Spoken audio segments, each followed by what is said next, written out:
Yeah, yeah, definitely not very fun. You gotta rotate your clothes efficiently. Make sure you know what's clean and what's not. You gotta make sure you organize that well. It's definitely tough. You want to unpack your legs and spread out a little bit, but it's tough when you're consistently on the road. So off day yesterday was really nice to kind of just settle in. Really excited to be back. I saw you at Winterfest a year or two ago. You were talking about how you went to Chicago. No one knew who you were, could walk around. His life changed at all? I mean, now that you're out there more, you're more of an all-star, you're a face of a franchise that changed. Not really, not in Chicago at least. I got mentioned or I got noticed one time in H Mart, which was funny. But it was just one time. Chicago's so big, sprawling. I don't think things have changed very much. Like, what's the biggest challenge plan frigid temperatures like this for you? You're just staying warm. Obviously, in baseball, you're gonna out in the field for a little bit in the dugout, just kind of waiting. If you're not strategic about it, you can get really cold, and you have one big play that you really need to make. If you're not as warm as you need to, you can get hurt. You might not be as fast with it. You just have to be more intentional with your prep each time in the field, hitting, pitching, all those kind of things. Excited people? What are you anticipating, or how eager are you to feel the home crowd cheering for you, playing in front of them? Yeah, no, it's awesome. Our last memory was the playoffs, and it was electric then, and I'm sure it's gonna be electric now. I think it'll be even more fun because it'll be so cold, and everybody's gonna be experiencing the same thing. I think Cleveland, that's when they show out, and we're all in it together, so I'm excited for it. Even if you experiment with those torpedo bats and give an opinion on those.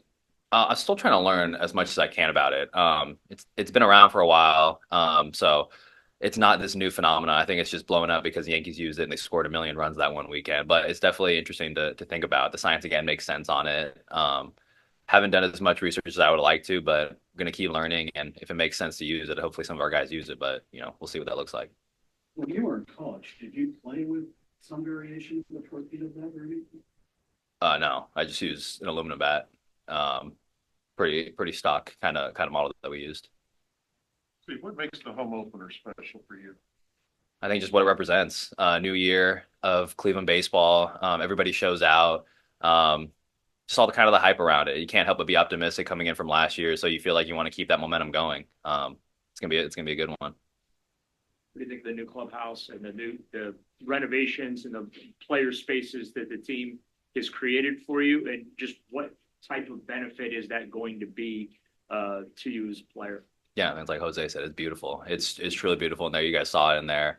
I think obviously the year is really long. I think the more you want to be at the field and you don't feel like it's a chore to be at the field, I think it's really important. So I think guys get there, they feel rejuvenated, they feel excited to be at the field. Hopefully we can keep that excitement going as long as possible, but it makes it easy when you're in there.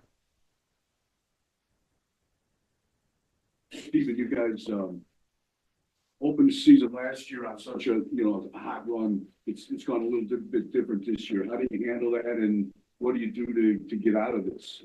Run here. Yeah, I think we talk about all the time. It's really small sample sizes. If we defined a season in 9 games, I think it'd be in really big trouble. It's just baseball. You have a little bit of a run. We could easily go the other way. Any of the other times, you just got to play baseball. Got to stay with it. You can't blow things up in proportion. You just got to take it one day at a time.